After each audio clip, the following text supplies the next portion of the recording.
మీ business ఏదైనా మీ ఊర్లో promotion చేయాలంటే అది సుమన్ టీవీతోనే సాధ్యం. ఇప్పుడే సంప్రదించండి. ఈ రోజు చేసిన నిరసన కార్యక్రమం ఇంత ముందు కూడా మేము ఒకసారి దీని మీద నిరసన కార్యక్రమం చేసినాం. తుర్కపల్లి మండలానికి విచ్చేసినప్పుడు బీజేపీ అడ్డుకుంటుందనే ఉద్దేశంతో రేవంత్ రెడ్డి గారు మాట్లాడినప్పుడు ఇదే తరహా నిరసన కార్యక్రమం చేసినాం. భీమలింగానికి వచ్చి మేము అభిషేకం కూడా చేసిపోయినాం. కానీ అప్పటి నుంచి కూడా ఇంకా రేవంత్ రెడ్డి గారికి బుద్ధి రాలేదని మాకు ఈ రోజు ఆయన బర్త్డే సందర్భంగా మాకు అర్థమైపోయింది. ఆయన పుట్టినరోజు సందర్భంగా ఆ రోజు వచ్చిన వ్యక్తి 2 కోట్లు పెట్టి భీమలింగానికి బ్రిడ్జి కట్టిస్తా, ఈడికెళ్ళి నడుస్తందుకు ఈ రోడ్ ఇప్పిస్తా అని అప్పుడే శాంక్షన్ చేసినా నేను అని చెప్పిండు. ఇంతవరకు ఆ 2 కోట్ల రూపాయలు ఏమనేయో స్థానిక ఎమ్మెల్యే గారు చెప్పాలి మాకు. సరే మీరు వాడుకుర్రా, మీరు ఆ పైసలు ఏం చేసిరో మీరు స్థానిక ఎమ్మెల్యే గారు చెప్పాలి. అలాగే హై లెవెల్ బ్రిడ్జి చేస్తా అన్నారు. హై లెవెల్ బ్రిడ్జి చేస్తా అని ఇంతవరకు ఈ మధ్య కాలంలో వర్షాలు వచ్చినప్పుడు నెల రోజులు బొల్లెపల్లికి సంఘం రాకపోకలు బంద్ అయినాయి. మీరు వచ్చి సంవత్సరం అయిందయ్యా. ఆ రోజుకెళ్ళి కూడా ఈ బొల్లెపల్లి హై లెవెల్ బ్రిడ్జి మీద మీరు దృష్టి పెట్టినట్టయితే సగం బ్రిడ్జి కంప్లీట్ అయ్యేది. మీరు ఆ బ్రిడ్జి కంప్లీట్ చేయలేదు.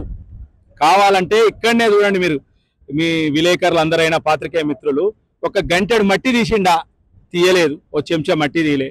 కానీ చెప్పడం ఏంది, ఈరోజు కాంగ్రెస్ కార్యకర్తలకు కూడా చెప్తున్నా, వచ్చి ఈడొచ్చి బర్త్డే చేయగానే పుట్టినరోజునే చేయగానే కాదు, ఆయనకు మీ రేవంత్ రెడ్డికి చెప్పండి ఏమని, మనం ఇచ్చిన హామీలు పూర్తి చేయాలి, మనం ఈడ మూసి సుందరీకరణ చేస్తామని చెప్పినాం, అది చేయలేదు. ఈ అబద్ధపు మాటలతోటి 6 గ్యారెంటీల గారెడలతోటి ఈ ప్రభుత్వం ప్రజలను మోసం చేయడమే తప్పించిగా వేరే ఏం లేదు. ఉద్యోగస్తుల గురించి చెప్పనవసరమే లేదు. ఈ రోజు ఫీజు రియంబర్స్మెంట్ గురించి కళాశాలలు బెదిరిస్తున్నారు. మీరు కళాశాలలు బంద్ అయితే బ్లాక్ మెయిల్ చేసి మీ సంగతి చూస్తామని బెదిరిస్తున్నారు. కానీ 4 ఏళ్లకెళ్ళి ఫీజుల రియంబర్స్మెంట్ రూపాయి కూడా ఒక బీసీ ఎస్సీ ఎస్టీ విద్యార్థులకు చదువుకోనికి ఇబ్బంది అవుతుంది. కాలేజీలలో సర్టిఫికేట్లు కూడా ఇస్తలేరు. అయ్యా, ఇప్పుడైనా మీ అబద్ధాల మాటలు బంద్ చేసుకొని ఈ తగిన బుద్ధి రావాలని మేము ఈరోజు ఈ నిరసన కార్యక్రమం చేసి భీమలింగేశ్వర సాక్షిగా మేము ఈరోజు మీకు మంచి బుద్ధి ప్రసాదించాలండి. ఇంకనైనా మర్చిపోయి ప్రతి దేవుని దగ్గర పోయి నువ్వు పోయి ప్రమాణాలు చేస్తున్నావు, మేము అది చేస్తాం ఇది చేస్తామని నీ ఎలక్షన్ల ముందు ప్రతి దేవస్థానానికి పోయినావు, ఎక్కడ పోయినా ఆ దేవుళ్ళ మీద ఒట్లు వేసినావు, ప్రమాణాలు చేసినావు. కానీ నువ్వు ఏ పని చేయలేదు, నువ్వు ఏది చేయలేదు. ప్రజలను మాత్రం మభ్య పెడుతున్నావు. ఇక్కడ నుంచైనా ప్రజల గురించి ఆలోచించి ప్రజలను మంచి చేసి మా మూసి సుందరీకరణ జరిగితే మాకు ఇక్కడ ఉన్న రైతులైనా మన మత్స్యకారులైనా వీళ్ళందరూ బాగుపడతారు, వాళ్ళకు కూడా లబ్ధి చెందుతుందని మేము ఈ నిరసన కార్యక్రమం చేస్తున్నాం. ఇక మేము ఇప్పటి సంది ఏ ఎమ్మెల్యే గారినైనా ఊకోము. ఇది ఖచ్చితంగా మీ ఎంబడి వడినా మేము ఈ కార్యక్రమాన్ని పనులన్నీ పూర్తి చేసుకుంటామని ఈ ముఖంగా తెలియజేస్తున్నాను.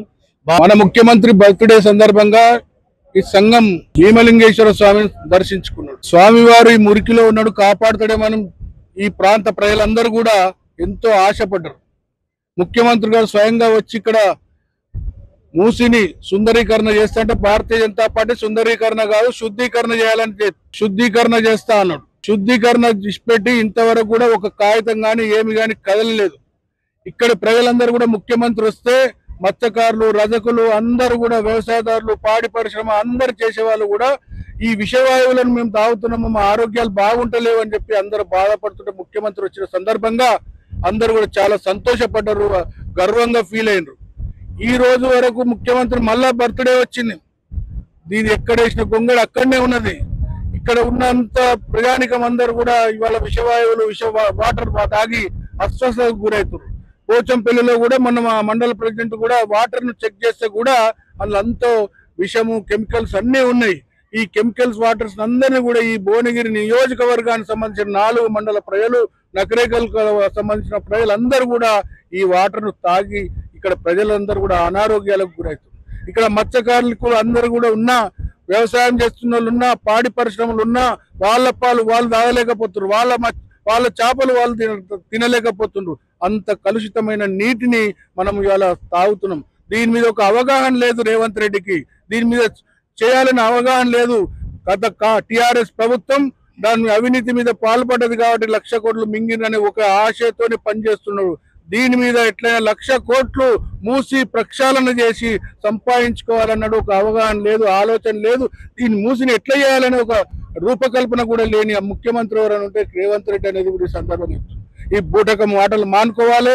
ఇక్కడ ఉన్న ప్రజలందరినీ రక్షించాలి, ఈ మూసిని శుద్ధీకరణ చేయాలని భారతీయ జనతా పార్టీ డిమాండ్ చేస్తున్నది. లేని పక్షంలో ఇక్కడ ఉన్న ఎమ్మెల్యేను దీని మూసిని పెట్టుకొని నువ్వు ముఖ్యమంత్రి ఒక మాట అన్నావు, ముఖ్యమంత్రి మాటలకు కూడా గౌరవం లేని విధంగా ఇవాళ రాష్ట్ర ప్రభుత్వం ఉన్నది. అధికారులు ఇంటలేరు, ఎక్కడేసిన గొంగడు అక్కడనే ఉంటుంది, ఎక్కడ బ్రిడ్జ్లు కూడా అక్కడనే ఉంటున్నాయి. ఇవాళ సెంట్రల్ గవర్నమెంట్ ఇటువంటి బ్రిడ్జెస్ కి ఎంతో నిధులు ఇస్తున్నది, కానీ వీళ్ళన్ని వాడుకొని నిధులన్నీ దుర్వినియోగం చేయటం వల్ల ఇవాళ ఈ మూసి అనేది కూడా బ్రిడ్జ్ను కూడా చేయలేని దద్దమ్మల్లాగా ఈ రాష్ట్ర ప్రభుత్వం, ఇక్కడ ఉన్న ఎమ్మెల్యే గారు కూడా దద్దమ్మల్లిగా వ్యవహరిస్తున్నాడు. దాన్ని మేము తీవ్రంగా ఖండిస్తున్నాం. ఈ ప్రజలకు బేషరతుగా 1 year లో మేమేం ముట్టలేదు అని భారతీయ జనతా పార్టీ డిమాండ్ చేస్తుంది. ప్రజలందరికీ క్షమాపణ చెప్పాలని డిమాండ్ చేస్తుంది. ఈ సందర్భంగా మీతో భారతీయ జనతా పార్టీ ఈ రాష్ట్ర ప్రజలు, ఈ నియోజకవర్గ ప్రజలందరినీ కలుపుకొని తీవ్ర స్థాయిలో ఆందోళన చేసి ఈ మూసీని ప్రక్షాళన చేసే వరకు కూడా ఆందోళన చేస్తామనేది ఈ సందర్భంగా మనవి చేస్తూ ఈ ఆందోళన తీవ్రతరం చేస్తామని మేము హెచ్చరిస్తా ఉన్నాం. ఈ రోజు రాష్ట్ర ముఖ్యమంత్రి జన్మదిన సందర్భంగా గతంలో ఇచ్చిన హామీ నెరవేర్చాలని, ఇక్కడ సంఘం దగ్గర ఉన్న హై లెవెల్ బ్రిడ్జి చేస్తా అని, అదేవిధంగా మూసీలో కొట్టుమిట్లాడుతున్న శివేను పక్కన అంత శుద్ధి చేసి 2 కోట్ల రూపాయలతో రోడ్డు నిర్మాణం చేస్తా అని అప్పటికప్పుడు జీవో పాస్ చేసి హామీ ఇచ్చిన సంఘటన విషయంలో, అయ్యా శివయ్య, ఈనాడు రాష్ట్ర ముఖ్యమంత్రిని రక్షించలేడు, నీకు నువ్వు రక్షించుకో అని భారతీయ జనతా పార్టీ మండల కమిటీ ఆధ్వర్యంలో ఈరోజు మూసి ప్రక్షాళన శివయ్యను రక్షించుకోవాలనే కార్యక్రమం ఈనాడు రేవంత్ రెడ్డి బర్త్డే సందర్భంగా నిరసన కార్యక్రమం చేపట్టడం జరిగింది. అయ్యా రేవంత్ రెడ్డి గారిని ఒకటే మాట అడుగుతా ఉన్నాం, నువ్వు ఇచ్చి సంవత్సరం అవుతుంది, మూసి ప్రక్షాళన అయితేనేమి, మా శివయ్యకు 2 కోట్ల రూపాయలు అయితేనేమి, ముస్లింలకు రంజాన్ పేరుతోని తోఫా ఇచ్చినావు, కానీ కేవలం 2 కోట్ల రూపాయలు నువ్వు ఇచ్చిన మాట నిలబెట్టుకోవడం, హిందువుల మీద నీ ఏ మీద ప్రేమ ఉందో మాకు ఈ యొక్క నీ సంవత్సరం గడుస్తుంది కాబట్టి నీ మీద మాకు అర్థమవుతుంది. అవును, నిన్న కూడా ఎలక్షన్లో చెప్పినావు మా కాంగ్రెస్ పార్టీ అంటే ముస్లింల పార్టీ అని. అయ్యా రేవంత్ ఖాన్ గారికి ఒకటే విజ్ఞప్తి చేస్తా ఉన్నాం, నీకు ముస్లిం మీద ఎంత ప్రేమ ఉండొచ్చు, కానీ ఈ రాష్ట్ర ముఖ్యమంత్రిను, ఈ రాష్ట్రంలో ఉన్న ప్రజలకు ఇచ్చిన హామీ నెరవేర్చే బాధ్యత నీ మీద ఉంది. మరి ఈ భీమలింగ శివయ్యకి ఇచ్చిన హామీ నెరవేర్చవా? ఆ శివయ్య తేల్చుకుంటారు. ఆ శివయ్య పక్షాన భారతీయ జనతా పార్టీ ఉండి పోరాటం చేస్తుంది. ఖచ్చితంగా నీవు ఇచ్చిన మాట నెరవేర్చే వరకు భారతీయ జనతా పార్టీ వెంబడి ఉంటది అని నీ యొక్క బర్త్డే సందర్భంగా నిన్ను అడుగుతా ఉన్నాం, హెచ్చరిస్తా ఉన్నాం. నువ్వు ఒకవేళ నెరవేర్చకుంటే భారతీయ జనతా పార్టీ ఖచ్చితంగా నీ వెంబడి పడుతుంది, ఆ శివయ్య కూడా నీ వెంబడి పడుతుంది. ఈ సందర్భంగా చెప్తా, ఈ సందర్భంగా కోరుతూ వెంబడి నెరవేర్చాలని డిమాండ్ చేస్తా ఉన్నాం. అంతేకాదు, రాష్ట్రంలో బీసీలకు అన్యాయం చేశావు, 42% రిజర్వేషన్తో బీసీలకు అన్యాయం చేశావు, ఎస్సీ ఎస్టీలకు అన్యాయం చేస్తున్నావు. ఈనాడు విద్యార్థులకు రాష్ట్రం మొత్తంలో ఫీజు చెల్లకుండా అరగోసలు పెట్టి కాలేజీలు మూత పడతా ఉన్నాయి. ఈ విద్యార్థులకు అన్యాయం చేస్తున్నావు. ఎలక్షన్లో ఇచ్చిన మహిళలకు 2500 రూపాయలు ఇస్తాను, మహిళలు అన్యాయం చేస్తావు. 2 లక్షల రుణమాఫీ ఇస్తాం, రైతులకు అన్యాయం చేస్తున్నావు. ఎక్కడ చూసినా నీ అన్యాయ పాలన తప్ప ఎక్కడ కూడా ప్రజా సమస్యల మీద కానీ ప్రజల పట్ల మాత్రం నీకు ఎక్కడ కూడా నీకు న్యాయం చేస్తలేవు అనేది పూర్తిగా అర్థమవుతా ఉంది. మేము ఒకటే డిమాండ్ చేస్తున్నాం రాష్ట్ర కాంగ్రెస్ ప్రభుత్వాన్ని, నీకు సీటు ముఖ్యమా రాష్ట్ర ప్రజలు ముఖ్యమా అని అర్థం చేసుకుంటే నీకు సీటే ముఖ్యం. మీ మంత్రి మండలిలో ఉన్న మంత్రులకు న్యాయం అడ్డగోలుగా దండుకోవడం, కమిషన్ల పేరుతో దండుకోవడం తప్ప ఎక్కడ కూడా రాష్ట్ర ప్రజలను రాష్ట్ర సంబంధించిన కోరికలు తీర్చే స్తోమత నీకు లేదని అర్థమైంది.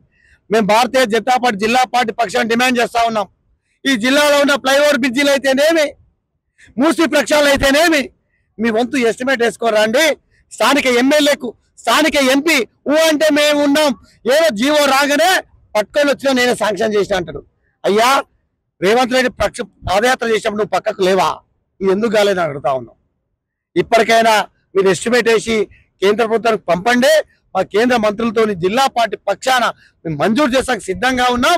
మీరు ఎస్టిమేట్ చేసి పంపాలని భారతీయ జనతా పార్టీ డిమాండ్ చేస్తా ఉన్నాం. అదే పోయిన సంవత్సరం కూడా ఇదే ఇక్కడ రేవంత్ రెడ్డి ముఖ్యమంత్రి గారు వచ్చి ఈ గ్రామంలో సందర్శించి మూసి ప్రక్షాళన చేస్తాని చెప్పి ఏ మాత్రం కూడా మూసి ప్రక్షాళన కాదు కదా, ఏ మాత్రం చేయలేదు. ఎందుకంటే ఇక్కడ కలుషితమైనటువంటి నీటిని జానర్లకు కానీ గొర్రె కాపర్లకు కానీ చాలా ఇబ్బంది అవుతుందని వచ్చినాడు. కానీ ఇంతవరకు 1 సంవత్సరం అయింది, ఆయన మళ్ళీ పుట్టినరోజు 8 తారీఖు వస్తుంది కానీ ఇంతవరకు ఏమీ ముట్టుకోలేదు. ఈ శివన్న ఆజ్ఞతో 2 కోట్ల రూపాయలు మంజూరు చేస్తున్నాడు, అది కూడా చేయలేదు. భీమలింగం స్వామి గారిని దర్శించుకొని ఎక్కడ లేని హామీలు గుప్పించారు. 2 కోట్లు పెట్టి నేను దేవాలయం నిర్మిస్తానని, రోడ్లు నిర్మిస్తానని, మూసి ప్రక్షాళన చేస్తానని ఎంతో విధంగా మీరు ఎలా చెప్పారంటే ఆ రోజు రాత్రి పనులు అయిపోయిన విధంగా మీరు చెప్పారు. కానీ మూసి ప్రక్షాళనకు ఎన్నడూ భారతీయ జనతా పార్టీ అడ్డుకోలేదు. మూసిని సుందరీకరణ చేయమన్న తప్ప, ప్రక్షాళన చేయమన్న తప్ప మీరు సుందరీకరణ విధంగా మీరు ముందుకెళ్ళారు. అయినా నేను ఎంపీఆర్ని ఒక క్వశ్చన్ అడగదలుచుకున్నాను. మీరు ఛార్జ్ తీసుకున్న 1 నెల రోజులకే నేను పొల్యూషన్ బోర్డు మీకు సంబంధించిన అన్ని నేను కంప్లీట్ చేస్తున్నాను. నా భువనగిరి ప్రజలకు కాలుష్య రహిత నీరు, కాలుష్య రహిత ఆక్సిజన్ అందిస్తానని ఎన్నో హామీలు గుప్పించావు. అయ్యా నువ్వు ఎక్కడ కంప్లైంట్ చేసినావు? ఎగమైన నీ హామీలు ఏ ఇండస్ట్రీకి పోయి నువ్వు వాళ్ళని రసాయనాలను ప్రక్షాళన చేసి మూసిలో కోయమని చెప్పినావు. ఇవన్నీ మీరు చెప్పాల్సిన అవసరం ఉంది. మీరు ప్రతి రాష్ట్రంలో ఉన్న ప్రతి విషయం మీద స్పందిస్తారు, కానీ నీ నియోజకవర్గంలోనే నీ పార్లమెంటు పరిధిలో ఉన్న విషయాల మీద మీరు స్పందించడానికి మీకు టైం లేదా? రాష్ట్రంలో ఉన్న ప్రతి దాని మీద స్పందిస్తారు కాబట్టి మీరు ఈ విషయాల మీద కూడా స్పందించాలి. ఇంకొకటి, తక్షణమే పత్తి కొనుగోలు తొందరగా స్టార్ట్ చేయాలి మీరు. ఇంకోటి బేషరతుగా దాని మీద ఏ షరతులు లేకుండా కొనాలి. వడ్లను కూడా ఏ షరతులు లేకుండా కొనాలి. మీరు 7 క్వింటాల్లో కొంటాం, అది 3 క్వింటాల్లో కొంటాం, ఇవన్నీ షరతులు ఉండొద్దు. రైతు పండించిన పంట ప్రతిదీ మీరు కొనాల్సిందే. మీరు వడ్లు కూడా మొలకెత్తిన వడ్లను కూడా కొనాలి. రైతులు చాలా ఇబ్బందుల్లో ఉన్నారు. కనీసం 4 రోజుల నుంచి సైక్లోన్ వల్ల మీకు తెలియని కాదు. మీరు ఇవన్నీ పక్కన పెట్టి, రైతును పక్కన పెట్టి, రైతు క్షేమాన్ని పక్కన పెట్టి, ప్రజలను పక్కన పెట్టి ఓన్లీ జూబ్లీస్ లోనే తిరుగుతున్నారు. రోజు ఒక మీటింగ్, రోజుకో మాట, రోజుకో అబద్ధం. మీరు చెప్పేటి అన్ని అబద్ధాలు, ప్రజలు నమ్మే పొజిషన్లో లేరు. ఇది ఒక్కటి మాత్రం మీరు గుర్తించుకోండి. మీ పక్కనున్న కోర్టు ఏం చెప్తుందో మీకు తెలియదు, కానీ మీరు చెప్పే మాట ఎవరు నమ్మే పొజిషన్లో లేరు. ఇది మాత్రం రాసి పెట్టుకోండి. మీరు ఇంకా ఉన్న టైంలో ఏమైనా చేయదలుచుకుంటే ప్రజలకు క్షేమం చేసే విధంగా, ప్రజలకు అనుకూలంగా, ప్రజలకు లబ్ధి పొందే విధంగా మీరు ఏమైనా పనులు చేయండి తప్ప ఈ బూటకం మాటలు. మీరు ఒక స్థాయిలో ఉన్న వ్యక్తి, ఒక ముఖ్యమంత్రి ఒక పదం చెప్తున్నాడంటే దానికి ఎంతో విలువ ఉంటుంది. మీరు మాట్లాడే పదాలు, ఉచ్చరించే పదాలు చాలా అభ్యంతరకరంగా ఉన్నాయి. నువ్వు అయ్యా నీకు 85% హిందువులు ఓట్లు వేయలేదా? మీ పార్టీ ముస్లింల పార్టీయా? మన 85% హిందువులు ఏం కావాలయ్యా?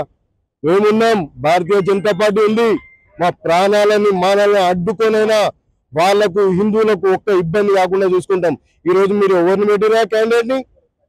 ఎంఐఎంతో కుమ్ముక్కై మీరు భారతీయ జనతా పార్టీ క్యాండిడేట్ ని ఓడగొట్టాలని చూస్తున్నారు. అంతే తప్ప మీరు ఏముందో మీరు చేసేది అక్కడ. ఒక ముఖ్యమంత్రి స్థాయి వ్యక్తి రోజు ఒక ఎమ్మెల్యే ఎలక్షన్ల కాంటెస్ట్ ఏరియాలో రోజు తిరగడం అనేది మీకే తెలియాలి. మీరు ఏ స్థాయిలో మీరు ఉన్నారో మీకు ప్రజలు పట్టం కట్టిరు. ఆ పట్టం కట్టిన దాన్ని మీరు వాళ్ళ కోరికల మేరకు పనిచేయండి. అందుగురించే మేము మిమ్మల్ని అభ్యర్థిస్తున్నాం. తర్వాత మళ్ళీ ఆందోళనలో దిగుతాం. అందుకే మీకు చెప్తున్నాం, ఈ రోజు తక్షణం రైతుల పక్షాన నిలబడి వరి కానివ్వండి, ఒడ్లు కానివ్వండి, ధాన్యం కానివ్వండి, పత్తి కానివ్వండి, బేషరతుగా నాణ్యాన్ని మాయిచర్ ఉందని చెప్పి పక్కకు పెట్టకుండా, వాళ్ళకు అన్యాయం జరగకుండా, ఇప్పుడు మిల్లర్లతోటి అన్యాయం జరగకుండా మీరు దగ్గర అడ్డుకోండి అని మేము ప్రాధేయపడుతున్నాం. ఎందుకంటే మీరు అధికారంలో ఉన్నారు కాబట్టి. అధికారం లేకుండా మిమ్మల్ని ప్రాధేయపడే అవసరం మాకు లేదు. మేము సాధించుకుంటాం. కానీ మీకు అధికారం కట్టబడి ప్రజలు కాబట్టి వాళ్ళ పక్షాన నిలబడి వాళ్ళ కోరికలను నెరవేర్చండి, వాళ్ళ హక్కులని, వాళ్ళ అభ్యంతరాలని తీర్చండి అని వేడుకుంటున్నాం.